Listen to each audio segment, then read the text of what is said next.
Like getting your car stolen. I had my car stolen as well. It was heartbreaking. I was in a band. It was the one time in a band that we had picked up girls specifically by being musicians, playing that night. I was about to take them back to my place, and my car was stolen. Oh, no. Wow. Yes, it's awful. But you know, another thing that that I was just thinking of when Blythe said that is that when you're traveling, and she said, watch who you show your ID to. I think it's really important when you're sitting in an airport terminal, don't flaunt your ticket because your ticket has your first and last name on it, and don't leave it out. I always put it inside my purse while I'm waiting when I'm sitting in the waiting area, and so people can't see my name. Right. Because like she was saying, that whenever you're traveling, pretty girls are always noticed, and she said, Blythe said, watch who's watching you. Be aware of that, because any pretty girl that's sitting by themselves in an airport terminal will be noticed. And most likely will be approached. Will be approached. I've been approached sitting there before, and I've had people sit there try to talk to me for hours while I'm waiting for a plane, and it's just been terrible. Sure. So you have to always. This goes for a bus stop. This goes for a train depot. Any type of transportation where you're not with other people and you're forced to just kind of sit there and wait by yourself. Well, right. And if you're sitting next to somebody and you're just even looking through a magazine and your address is on the magazine. That's you right. You gotta watch what it's showing. If it's, That's right, Blythe. A lot of times when it's a very helpful hint. Thank you for reminding me. When I take my own magazines and I have subscriptions, I actually cut out the little subscription part. Absolutely, and I take it, and then I take it with me. Hey guys, hold on a second. I'm being obnoxious again. We do have a caller coming in, so let's. Thank you, caller. Let's welcome this caller onto the air. Hey there, caller. You are on the air with Hottie Help, Candace Kita, and Blythe Matsui. Hey, how are you? We are grand and dandy. What's on your mind? Well, I had a quick question. My wife is always traveling out of town and staying at different hotels, and I've always been worried about elevators. Elevators always tend to be kind of a shady area. Sure. Got any safety tips for that? Actually, I do. That brings up a very interesting topic, and people don't really think of elevators as being a place that's dangerous. I knew a fellow actress who actually quit the business almost 10 years ago because she was going into an elevator at a very normal casting place that we all go to here in Los Angeles in the middle of the day, and was attacked and sexually assaulted in the elevator.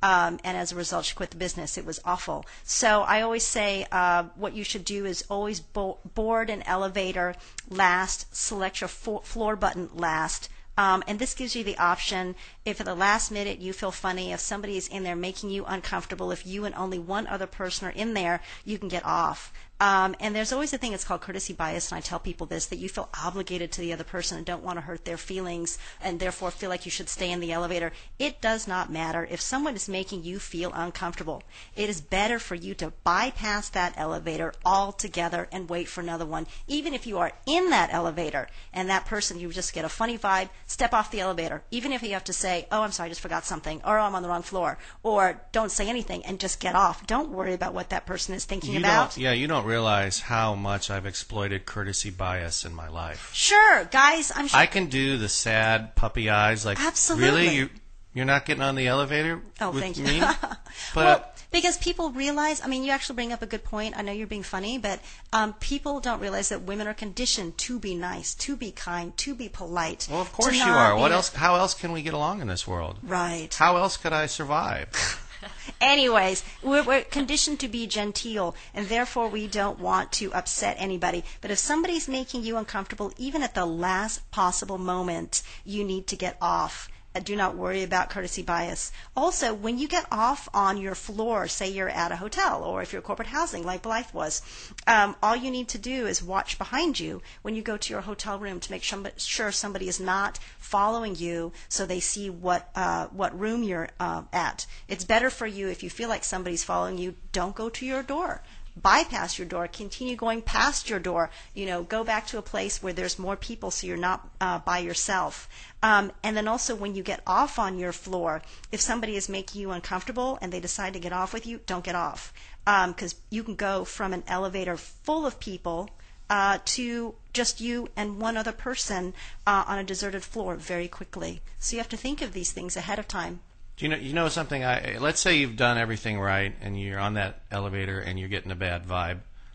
I think it's actually a ploy is to pull out your cell phone and I don't know if you can pretend that you're on a phone call because sometimes elevator reception is so-so, but maybe like check your messages and really intently like put yourself like almost angry. Like sometimes I think if you give off anger like with your messages or your phone, like I've done this. I used to live in downtown Los Angeles and I would be walking very late at night, and if I felt threatened, I would like pull out my cell and suddenly get in an angry, animated, just to push people away. Use anger as an energy. Yeah, use anger as an energy. Like, well, if you do something, there's going to be a repercussion. Absolutely. Sure, you have to have a focus as far as being a very just focused on something. If you're just there, not really paying attention, exactly, that you are an easy target. You are such an easy target for that. And they also look for people that are kind of out of it, or preoccupied, or not aware, lost, or seemingly lost, not knowing where they're going. So yeah, thank you, caller, so much. That is a really, really good question. Thank you very much there, caller. We did kind of had to jump off real quick off Prop 8 because the callers came in. But let's just be clear. Prop 8 is a ban. It would be a ban against gay marriages in California. And it's not only important for our state, but because we are kind of the litmus test for the entire United States, folks are saying, hey, they're focusing a lot of money on here. In fact, the amount of money that's being spent on this issue in a downturn economy is absolutely mind-boggling. And I believe the Mormon Church has put a lot of money for the amendment to ban gay marriages. And then there's a lot of money coming back at it. And so, again, this is a battleground state, and the fight here is very real, very powerful. So, Well, Blythe, what you were saying, though, you're saying, just so everybody knows, it's yes or no on it? Definitely no. Definitely no on 8 if you want the ban on gay marriages to not happen. Yeah. Okay. So yes. Okay. So say no. I know, because I was about to say it's confusing because we had Alana Curry here last week, and she was very strong on Proposition 2. Right. The animal farm. To help the animals that live on farms to lead a more humane existence, and that one, it's confusing. That is yes on 2. So you're saying no. Just say no to non-equality. How's that? That's right. No to non-equality. Yeah, and we kind of were joking about it, but I do feel it falls in the, I think it was called misconsaguination, something like that, when you married out of your race. And or had a relationship with someone out of your race, and it really kind of smacks of that. There is, they will come with the argument, oh, it's learned behavior, blah, blah, blah.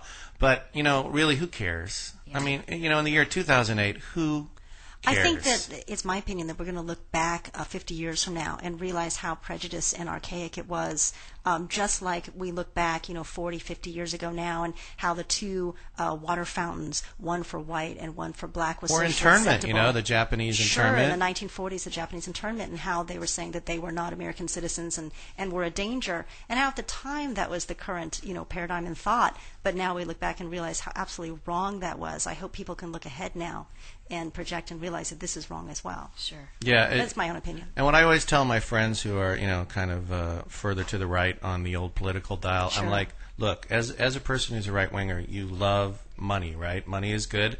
If a gay person moves into your neighborhood, your property value goes up.